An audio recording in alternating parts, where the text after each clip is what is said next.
నమస్కారం. మనతో పాటు ఆకెళ్ళ శివప్రసాద్ గారు ఉన్నారు. ఆ నలుగురు, రంగమార్తాండ, కన్నప్ప ఈ సినిమాలకు వారే సంభాషణలు అందించారు. ఆ సినిమాల విజయంలో, ఆ సినిమాలకు మంచి పేరు రావడంలో వారు కీలక భూమిక పోషించారు. కేవలం సినిమాలే కాదు ఆకెళ్ళ శివప్రసాద్ గారు అంటే అది ఒక పార్శ్వం మాత్రమే. అనేక నాటకాలు, అలాగే షార్ట్ స్టోరీస్ ఎన్నో రాశారు. టీవీతోటి, రేడియోతోటి, నాటకాలతోటి, రంగస్థలంతో అనేక వాటితో ఆయనకి అనుబంధం ఉంది. ఎన్నో ఏళ్ల నుంచి వారు అక్షర ప్రయాణం చేస్తున్నారు. పత్రికలు చదివే వాళ్ళకి, టీవీలు చూసేవాళ్ళతో పాటు సినిమాలు చూసేవాళ్ళకు కూడా వారు చాలా పరిచితులు. వారిని అడిగి వారి అక్షర ప్రస్థానాన్ని, అక్షర ప్రయాణాన్ని ఈరోజు మమా కార్యక్రమం ద్వారా తెలుసుకునే ప్రయత్నం చేద్దాం. నమస్కారం శివప్రసాద్ గారు. ఆ నలుగురుకి అద్భుతమైన సినిమా అది. అలాగే రంగమార్తాండ సూపర్ డూపర్ హిట్ అయింది. అంటే కమర్షియాలిటీని పక్కన పెడితే ఒక సినిమా చాలా మంచి పేరు తెచ్చుకుంది. చాలామంది చూశారు. అందులో మీకు ఎక్కువ మంది మీకు ఓటేశారు. అందులో ఆ భాషల సంభాషణలు చాలా బలంగా ఉన్నాయని చాలా మంచి పేరు వచ్చింది. పండితులు, పామరులు అందరూ కూడా మిమ్మల్ని మెచ్చుకున్నారు. రంగమార్తాండ, అలాగే కన్నప్ప కూడా మంచి సినిమా. కన్నప్పలో కూడా కన్నప్ప గురించి మాట్లాడినప్పుడు తప్పనిసరిగా చాలామంది మీ గురించి మాట్లాడతారు. మీరంటే రచయిత. ఆ సంభాషణలో శివతత్వాన్ని ఆవిష్కరించటము, ఆ సినిమా యొక్క ఆ కన్నప్ప యొక్క భక్తి తత్వాన్ని, శివతత్వాన్ని, ఆ ఆత్మని ఆవిష్కరించటము, ఆ ఆత్మను కాపాడటము మీరు ప్రధానమైన పాత్ర పోషించారు. సరే, గతంలో మీరు కథలు రాశారు, చిన్న కథలు రాశారు, నవలలు రాశారు, నంది అవార్డులు అనేక అవార్డులు పొందారు. ఇది కదా మీ ప్రయాణం. మీరు అసలు ఈ అక్షర యాత్రలోకి, ఈ రచనలోకి మీరు ఎలా వచ్చారు? మీ నేపథ్యము, మీ తల్లిదండ్రులు, మీ ఊరు ఒకసారి తలుచుకొని అక్కడి నుంచి మనం ముందుకెళ్దాం. నమస్కారం అండి. అయితే నేను బేసికల్గా అండి నాది మొదటి కథ 5th క్లాస్లో ఉన్నప్పుడు పడిందండి. మా అమ్మగారి పేరేమో సుభద్ర గారు, మా నాన్నగారి పేరేమో లక్ష్మీనారాయణ గారండి. నాన్నగారికి ఏంటంటే ఈ మా ఆధ్యాత్మిక పుస్తకాలు అవి చిన్నప్పటి నుంచి చదవడం అలవాటు. అలాగే మదర్ ఏంటంటే అండి, ఈ కార్తీక మాసం వచ్చినప్పుడు అప్పుడు ఈ కీర్తనలు అవి పాడుకోవడం, ఆవిడ నోటికి గజేంద్ర మోక్షం ఇట్లా అంటే ఆవిడ హార్మోనియం శివానంద లహరి, సౌందర్య లహరి, గజేంద్ర మోక్షం ఇలాంటివన్నీ ఆవిడ నోటికి వచ్చు, ఆవిడ పాడుతుండేవారు. సో బహుశా వాళ్ళ ఎఫెక్ట్ ఏమో అంటే ఈయన మా నాన్నగారు పుస్తకాలు చదవడం, అమ్మగారు ఈ పాటలు పాడడం వీటి వల్ల ఆ ప్రభావం పడి ఉంటుంది. 5th క్లాస్లో మొదటి కథ ప్రారంభమైంది అండి. అంటే మొదటిగా పబ్లిష్ అయింది. గోదావరి ప్రాంతమా మీది? మాది గోదావరి అండి. అమలాపురం దగ్గర నరేంద్రపురం అని చిన్న ఊరు ఉందండి. ముంగండ అగ్రహారం అంటారు, దానికి దగ్గరగా అనమాట. నరేంద్రపురం అంటే అది కూడా అగ్రహారం అండి ఒకప్పుడు. అంటే జగన్నాథ పండితురాయని రాశాడు ఆయన. అవునండి, ఆ ప్రభావం కూడా కొంత వాళ్ళ గాలి ఎక్కడో తోకుంటుంది, తరతరాల గాలి. అంటే మీ పూర్వీకులు ఎవరైనా ఈ కవులు కానీ సాహిత్యవేత్తలు ఎవరైనా ఉన్నారా? సంగీతం అంటే యాక్చువల్గా నాకు పరిచయం లేదండి. మా ఆకెళ్ళని ఇంటి పేరులో చాలామంది పెద్ద ప్రసిద్ధులైన వాళ్ళు ఉన్నారు, భక్తులు.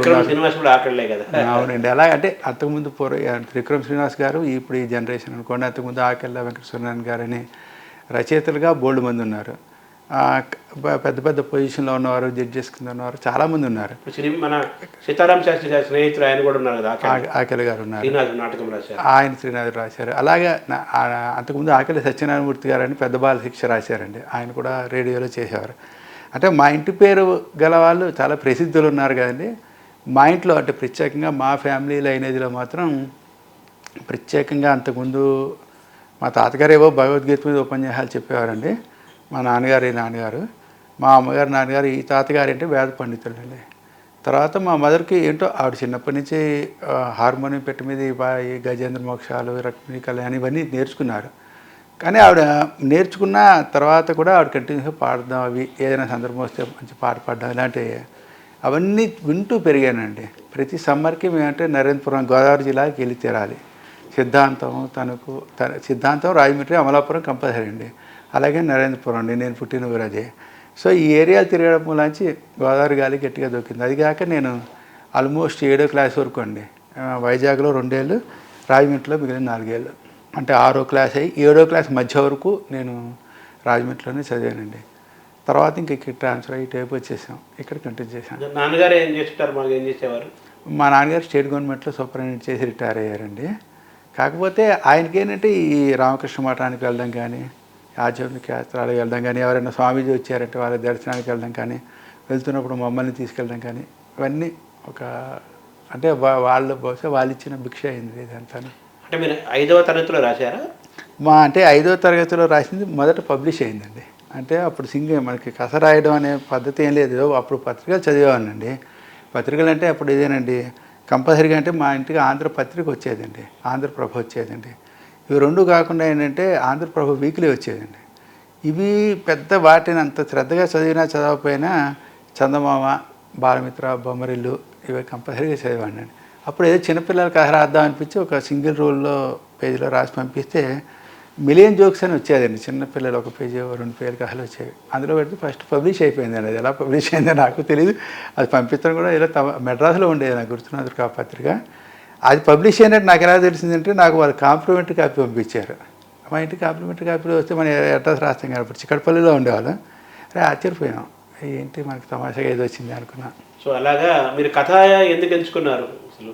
అంటే ఏంటంటే తెలియదండి. అంటే కథలు బాగా వినేవాళ్ళం కదా, వినేవాళ్ళు, పెద్దవాళ్ళు చెప్పేవాళ్ళు, రాత్రిపూట కూర్చుని అంతా వీళ్ళంతా రామాయణం, భారతం అనుకోండి, ఏవైనా ఏదో కథ చెప్తుండేవారు.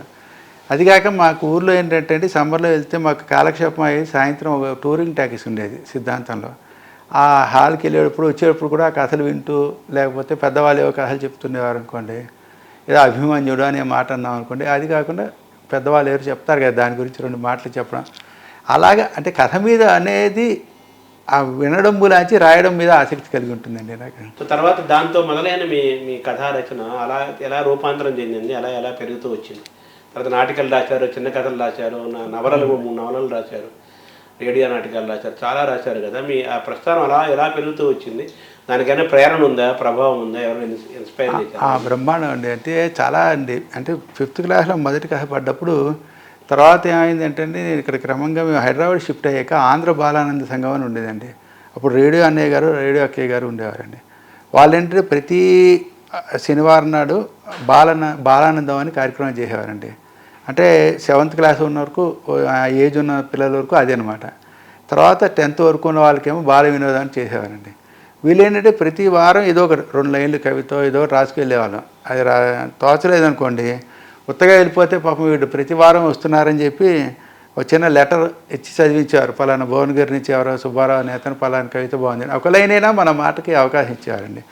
తర్వాత రేడియో అన్నయ్య గారు ఏంటంటే స్టేజీ డ్రామాలు కూడా వేయించేవారండి, చిన్నపిల్లల డ్రామాలు వేయించేవారు. అక్కడి నుంచి మళ్ళీ అంటే తెలియకుండా ఆ వాతావరణం అనేది వచ్చేసిందండి. అంటే పెద్ద పెద్ద వాళ్ళ ఛాయల్లో ఉన్నాం కదా. అదేను దాని తర్వాత ఏమైందంటే 5వ క్లాసులో కథ పడ్డాక మీరు నంబర్, నేను 5 ఏళ్ల పాటు అదే కథ చూపెట్టేవాడిని.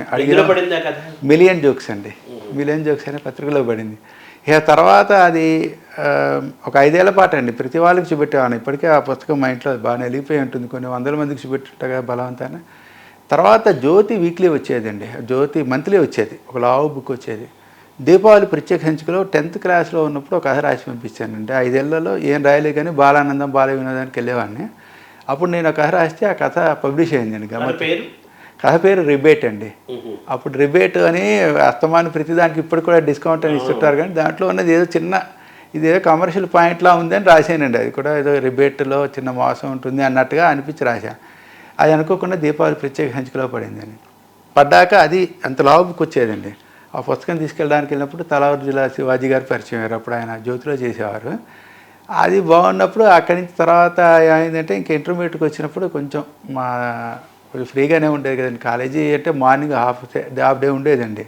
10th అయితే ఫుల్ క్లాసులు ఉండేవి కనుక కాదు, కానీ ఇంటర్మీడియట్లో మాకు బాగా హాఫ్ డే కాలేజీ ఉండేది. హాఫ్ డే ఇది సిటీ సెంటర్ లైబ్రరీ అని చిక్కడపల్లిలో ఉందండి. మేము అక్కడ రెగ్యులర్గా వెళ్ళాము అనమాట. హాఫ్ డే వెళ్ళి అక్కడ చదువుకోవడం వచ్చాడు. అప్పుడు నేను కథలు కొంచెం బాగానే రాశానండి. అప్పుడు రాస్తున్నప్పుడు అక్కడక్కడ పబ్లిష్ అయ్యేవి. తర్వాత బీకామ్ ఫస్ట్ ఇయర్లో ఉన్నప్పుడు నది అని ఒక నవల రాశానండి, చిన్న నవల, 60 పేజీల నవల. అది భారతీ కాంపిటీషన్కి పంపిస్తే 3rd ప్రైజ్ వచ్చిందండి అప్పుడు నవలకి. సో అప్పుడు అరే బాగానే ఉందని మళ్ళీ ఆ కాలేజీ మొత్తం అంటే ఒకటి కనిపిస్తే ఒక 2-3 ఏళ్ల పాటు అండి అది. అంటే ఒకటే రాసింది ఒకటే అయినా దాని హడావిడి. అది చూసిన వాళ్ళందరూ ఎంకరేజ్ చేసేవారు కానీ, గురువులు కానీ, మిత్రులు కానీ, బంధుమిత్రులు కానీ. వచ్చాక తర్వాత రేడియోలో ప్రోగ్రామ్ చేస్తున్నప్పుడు యువవాణికి వచ్చానండి. యువవాణిలో ఎస్వి ప్రసాద్ గారు ఉండేవారు అప్పుడు ప్రోగ్రామ్ ఎగ్జిక్యూటివ్గా, అంటే నేను చేసింది. ఆయన అంటే రెగ్యులర్గా ఏవో కార్యక్రమాలు ఇస్తుండేవారు, 3 నెలలకో 2 నెలలకో ఒక కార్యక్రమం. 96లో సృజన అని ఒకటి రాశానండి. సృజన దానికి నేషనల్ అవార్డు వచ్చిందండి. అప్పుడు ఫస్ట్ టైం నేషనల్ అవార్డు వచ్చింది రేడియో రూపకానికి. అక్కడి తర్వాత యువవాణి దాటాక రేడియోకి వచ్చామండి. ఆల్ ఇండియా రేడియోలో రెగ్యులర్గా రామాలవి రాస్తున్నాను. ఈ నేపథ్యంలోనే ఏమైందంటే రేడియోలో రాస్తున్నప్పుడు సుబ్బరాయ శర్మ గారు ఒక నాటిక ఏదో కామెడీ డ్రామాలో నేను రాసిన దాంట్లో వేసి రాయవయ్యా నువ్వు ఇంకోటి అని చెప్పి వాళ్ళ ఆర్ట్స్కో అసోసియేషన్ ఉండేదండి వాళ్ళ ఆర్టీసీ వాళ్ళకి, అందులో ఒక నాటిక రాయించారండి. అది కూడా రేడియో కార్యక్రమానికే రాశానండి. రాసినప్పుడు అప్పుడే ఆ టైంలోనే ఈ సెంట్రల్ ఇన్స్టిట్యూట్లో నేషనల్ స్కూల్ ఆఫ్ డ్రామా వాళ్ళండి ఒక వర్క్షాప్ కండక్ట్ చేశారు 10 days. ఆ వర్క్షాప్ కండక్ట్ చేసినప్పుడు మొత్తం ఆంధ్రప్రదేశ్లో ఉన్న రచయితలు అందరూ పరిచయం అయ్యారండి. అప్పటికి వాళ్ళంతా పెద్ద పెద్ద పేరున్న వాళ్ళనమాట. పరిచయం అయితే అసలు స్టేజ్కి స్క్రిప్ట్ ఎలా రాయాలో వాళ్ళు నాకు చూపెట్టారు అనమాట. ఇది స్టేజ్ స్క్రిప్ట్ అని. అంటే రేడియోకి రాసినట్టే ఉండేది, ఇలాగ అనిపించేది. ఆ 96లోనండి వైఎస్ కృష్ణేశ్వరరావు గారని ఒక మంచి రచయిత ఉన్నారండి. నాటకాలు సినిమాలో కూడా చేశారు ఆయన మంచి రచయితగా. ఆయన ఏం చేశారంటే ప్రభాకర్ రెడ్డి గారు పోయిన కొత్తలో కనుక ఆయన స్మారకంగా ఒక నాటక రచనలు పోటీ పెట్టారండి. నేను నేషనల్ స్కూల్ ఆఫ్ డ్రామా వర్క్షాప్లో పరిచయం చేసిన అనుభవంతో ఆయన ఏం చేశారంటే నాకు కూడా ఒక లెటర్ రాశారు, ఏమన్నా నాటకం రాయండి అని. రాస్తే అప్పుడు నరవాహనం అని ఒక నాటకం రాశానండి 96లో. దానికి ప్రభాకర్ రెడ్డి మెమోరియల్ అవార్డు వచ్చింది. తర్వాత చాలా పరిషత్తులు, ఒక 70-80 పరిషత్తులలో దానికి బెస్ట్ యాక్టర్ నాకే అవార్డు రైటర్గా 3 సార్లు వచ్చింది. అది ఏమైందంటే అండి పరుచూరి రఘుబాబు స్మారక నాటక పోటీల్లో అది ప్రదర్శించారండి. అప్పుడు అట్టూరి రామారావు గారని ఈటీవీలో అన్ని ప్రోగ్రామ్స్ ఆయన చూస్తుండేవారు. ఈటీవీ పెట్టిన కొత్త 97, 98 ఆ ప్రాంతాలు. ఆయన ఏంటి డైలాగ్స్ బాగున్నాయి అని చెప్పి ఈటీవీలో రిఫర్ చేశారండి. అంటే ఇలా రిఫర్ చేయడంతో నేను అక్కడికి వెళ్ళానండి. అక్కడ చదరంగానే ఈటీవీ డైలీ సీరియల్ 300 ఎపిసోడ్లు పైగా రాశానండి. అదే టైంలో రాఘవేంద్రరావు గారికి సమాంతర రేఖలను ఒక సీరియల్ మొదలుపెట్టారండి కన్నడలో. అంటే మన తెలుగులో రాయడం, తర్వాత ఆయన కన్నడలో ట్రాన్స్లేట్ చేయడం, అది రాశానండి. దాని తర్వాత అమృతవర్షం అనే దానికి కొన్ని ఎపిసోడ్లు కళలు తీరం.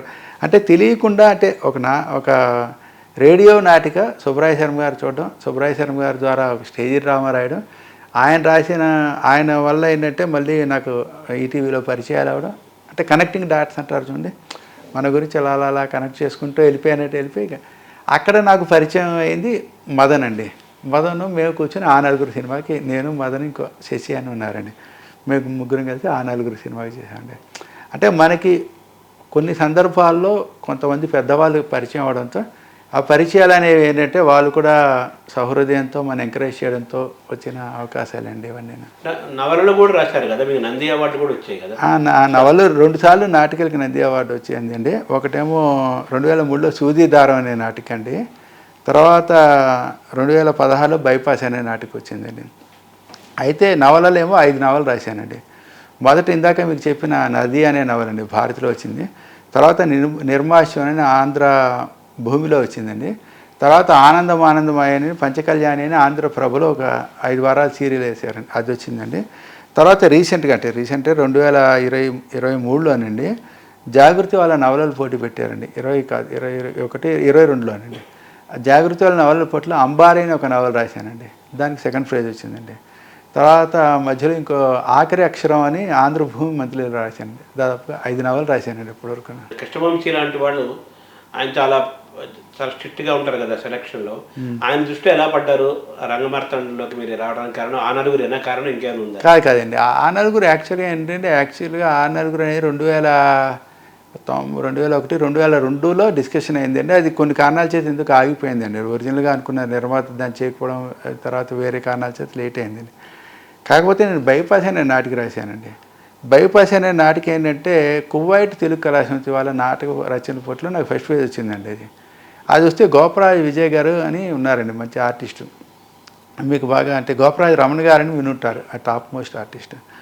వీళ్ళిద్దరూ గోపరాజు విజయ్ గారు ఈ స్క్రిప్ట్ తీసుకుని బాగుందని నంది కాంపిటీషన్లో ఆడారండి. ఆడినప్పుడు 5 నందులు వచ్చాయండి. నాకు నంది వచ్చింది, రమణ గారికి వచ్చింది, విజయ్కి వచ్చింది, ఇంకో 2కి కూడా వచ్చిందండి. ప్రొడక్షన్ వచ్చింది, రంగాలంకరణ కూడా వచ్చిందండి. ఓవరాల్గా ఒక 5 నంది అవార్డులు వచ్చాయండి. వచ్చాక ఇది గడిచిన ఒక 2 ఏళ్ళకండి, నంది అవార్డు గడిచిన 2 ఏళ్ళు అయిందండి. అయ్యాక కృష్ణవంశీ గారు రంగమార్తాండకి ఒక రైటర్ కోసం ప్రయత్నిస్తున్నారండి. అంటే ఆయన వెతుకుతున్నప్పుడు ఉత్తేజ్ గారికి చెప్తే ఉత్తేజ్ గారు గోపరాజు విజయ్కి చెప్పారు. ఇట్లా అంటే గోపరాజు విజయ్ గారు వెళ్ళారనమాట. వెళ్ళి కృష్ణవంశీ గారితో మాట్లాడి, సార్ మీరు ఈ సబ్జెక్ట్ చెప్పారు కదా, దీనికి ఆకలి శివప్రసాద్ అని మాకు బైపాస్ నాటికి రాశారండి. ఆయనకి నాటకాలు రాయడం మీద అవగాహన ఉంది, సినిమాల మీద కూడా అంతకుముందు ఆ నలుగురు కరెంటు వీటికి చేశారు కనుక మీరు ఒకసారి చూడండి అంటే నేను మొన్నాడు అక్కడికి వెళ్ళానండి సార్ కృష్ణవంశీ గారిని కలవడానికి వెళ్ళాను. వెళ్ళిన ఆయన ఒక 2 అవర్స్లో నేరేట్ చేసి తర్వాత నట సామ్రాట్ అనే సినిమా చూడమన్నారండి. చూశాను. చూసి మన్నాడు నేను ఆయన ఒక 10 నిమిషాలు మాట్లాడుకున్నాక ఆయన ఒక 4 సీన్లు రాసి వెళ్ళానండి. అంటే ఆయన మొత్తం వెర్షన్ రాయమన్నారు కానీ నేను కాదులేండి 4 సీన్లు రాస్తాను, అంటే నచ్చడం అనేది ఉంటుంది కదా సార్, మనం ఇంత కష్టపడి రాసినా అని ఒక 4 సీన్లు రాసి మొన్నాడు వెళ్తే ఆయన పాపం ఇమ్మీడియట్ రియాక్షన్ అంటే ఆయన డైలాగ్స్ విని ఆల్మోస్ట్ మీరు 60% దగ్గర వచ్చారండి, ఇంకా షెడ్యూల్ ప్రకారం రాసేయండి, వెర్షన్ వద్దన్నారు. సో అలాగా రంగమార్తాండలోకి వచ్చాను. రంగమార్తాండలోకి వచ్చాక అదృష్టం బాగుందంటే అది అంతకుముందు నాటక అనుభవం కూడా ఉంది కదండి, కొన్ని నాటకాలు రాశాను. అంటే మొదట నరవాహనం తర్వాత నేను దాదాపుగా 30 నాటకాలు రాశానండి. నాటకాలు కలిపి 30 వరకు రాశాను అనమాట. రాయడంతోనే ఏంటో అక్కడికి వెళ్ళేటికి నాటకానికి బ్యాక్గ్రౌండే కదా, లక్కీగా అది కాక నాకు అంటే అంతకుముందు సినిమాల్లో రాసిన వాళ్ళకి దీనికి ఆయన అంటే వీళ్ళు చెప్పి వేరే పెద్దవాళ్ళు మీలాంటి పెద్దవాళ్ళు చెప్పిన డిఫరెన్స్ ఏంటంటే బ్రహ్మానందం గారికి డైలాగ్స్ రాయాలి అన్నారు అనుకోండి, ఆయనకి అంతకుముందు ఉన్న ఒక మ్యానరిజమ్స్ కానీ ఆయన క్యారెక్టరైజేషన్స్ మీరు ఆల్రెడీ ఎస్టాబ్లిష్ అయిపోయి ఉంటాయి కదా సార్, అలా రాసేవారు అలా రాసేవారు. నా వరకు వచ్చేటంటే నాకు వీటి మీద అంటే ప్రకాష్ రాజ్ గారు కానీ బ్రహ్మానందం గారు కానీ వీళ్ళ క్యారెక్టర్సే నాకు తెలుసు, కానీ వాళ్ళ వ్యక్తిగతమైన వాళ్ళ ఇమేజ్ అది దృష్టిలో పెట్టుకోకుండా బ్రహ్మానందం గారి క్యారెక్టర్ ఇది, దీనికి తగ్గట్టుగా చక్రపాణి క్యారెక్టర్కి ఎలాగ రాస్తాం, రాఘవ్ క్యారెక్టర్కి ఎలాగ రాస్తాం, అంటే క్యారెక్టర్ పరంగా డైలాగ్స్ రాయడం గురించి అంటే చాలామందికి నచ్చాయండి. చాలా అదే ఆ పాత్ర కాకుండా ఆ నటుడు కాకుండా ఆ పాత్రోచితంగా మీరు రాసుకుంటూ వెళ్ళిపోయారు. అంతే. ఎవరు నటిస్తున్నారో, ప్రకాష్ రాజు నటిస్తున్నాడా, బ్రహ్మానందం గారా, రమ్యకృష్ణ, అసలు ఇవన్నీ ఆలోచించలేదు. ఆ పాత్ర తగ్గట్టుగా మీరు ఆ సంభాషణలు రాశారు. అవునండి. దానికి కారణం కూడా ఏంటంటే కృష్ణవంశీ గారు కూడా క్యారెక్టర్ పరంగా చెప్తారండి. బ్రహ్మానందం గారి క్యారెక్టర్ ఇలా చెప్పరు, చక్రపాణి క్యారెక్టర్ ఇదండి, రాఘవ్ క్యారెక్టర్ ఇదండి, రాజు గారి క్యారెక్టర్ ఇదండి అని చెప్తారండి. అందులో ఆయనకి మీకు తెలియదండి, కృష్ణవంశీ గారు బ్రహ్మాండమైన ఎక్స్పీరియన్స్డ్ పర్సన్. ఆయనకి మన దగ్గర నుంచి ఏది ఎంత బాగా తీసుకోవచ్చో ఆయన బాగా తెలుసండి, ఎలా తీసుకోవాలో కూడా తెలుసు. ఎందుకంటే నేను నిజానికి రిలేటివ్గా డైలాగ్స్ మీద కొంత నాకు డ్రామాలు రాయడం అనుభవం ఉన్నప్పటికీ సినిమా దానికి నేను సినిమాని కూడా ప్రత్యేకంగా ప్రిపేర్ అయ్యం కాదండి. న్యాచురల్గా ఆయన చెప్పిన క్యారెక్టరేషన్తో వీళ్ళు ఇలా మాట్లాడతారు, ఇది సందర్భం. ఎందుకంటే ఆయన ఆల్మోస్ట్ ఆయన అద్భుతంగా రాస్తారు కనుక ఆయన అద్భుతంగా చెప్పారు. దానికి డైలాగ్స్ అయితే మంచి బాగానే వచ్చిందండి. అయితే ఈ రంగమార్తాండ సినిమాలో ప్రకాష్ రాజు ఆయన నటన, ఆయన పాత్ర పోషణతో పాటు ఆ డైలాగ్స్ చాలా బరువైన డైలాగ్స్, చాలా అప్లాజ్ వచ్చాయి థియేటర్లో. అలాగే బ్రహ్మానందం గారు ముఖ్యంగా ఆయన ఒక కమెడియన్గా చాలామందికి తెలుసు, అలాగే ఆయన గుర్తుపెట్టుకున్నారు బ్రహ్మానందాన్ని. కానీ రంగమార్తాండ సినిమాకి వచ్చేసరికి పూర్తి అసలు కాంట్రాస్ట్, కంప్లీట్గా ఆయనలో వేరే మనిషిని, వేరే నటుడిని, వేరే మనిషిని మనం చూస్తాం. సో అది మీకు ఛాలెంజ్ అనిపించలేదు అసలు? అంటే ఒకటేంటుందండి, బహుశా నేను నాటకాలు రాశాను కనుక అదే క్యారెక్టర్గా అనుకున్నానేమో, కనుక బ్రహ్మానందం గారు కామెడియన్ అనేది కాకుండా చక్రపాణి క్యారెక్టర్ ఇలా రియాక్ట్ అవుతాడనే వెళ్ళిపోయానండి. ఇంకోటి ఏంటంటే బ్రహ్మానందం గారితో మీరు రియాక్ట్ అయితే ఒక ప్రత్యేకమైన విషయాలు తెలుస్తాయండి. అద్భుతమైన ఫిలాసఫర్ అండి. అంటే మనకి బయట కామెడియన్గా చాలా జోక్స్ అవి ఎలా వేసినా కూడా మీరు ఆయనతో మాట్లాడితే అండి ప్రతి విషయాన్ని ఆయన డెప్త్గా ఇంత లోతుగా, అది కాక ఆయనేమో తెలుగు లెక్చరర్గా చేశారండి.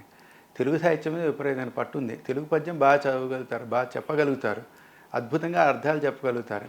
అలాంటి మనిషి ఏంటంటే ఆయన అంతకుముందు 1-2 స్పీచ్లు విన్నప్పటికీ మనకేం కామెడీగా ఆయన జోకులు వేస్తున్నట్టు అనిపిస్తే కానీ ఆయనలో ఒక ఫిలాసఫర్, ఒక తాత్వికత ఉంది కనుక మనం ఇచ్చిన డైలాగులు కూడా ఆయన ఏమి అద్భుతంగా అంతే చెప్పగలిగారండి. రాయడం ఒక ఎత్తే అయితే దాన్ని చెప్పేవాళ్ళు చేసేవాళ్ళు కూడా బాగుండాలి. కానీ అదృష్టం బాగుందంటే కృష్ణవంశీ గారు బ్రహ్మాండంగా చెప్తారు, దానికేమో ప్రకాష్ రాజ్ గారు, బ్రహ్మానందం గారు, రమ్యకృష్ణ గారు, మిగిలిన ఆర్టిస్టులు అందరూ కూడా సెట్ అయిపోయారండి. మనం ఒక డైలాగ్ రాసాం, అది ఎవరో సరిగ్గా చెప్పలేని వాళ్ళ దగ్గరికి వెళ్ళింది అనుకోండి, మనం ఏం చేయలేము, దానికి గతి ఉండదు, మనకి ఉండదు. అంటే మీ అక్షరానికి అక్కడ న్యాయం జరిగింది, ఆ నటులకు ఆ పాత్రలకు మీరు న్యాయం చేశారు.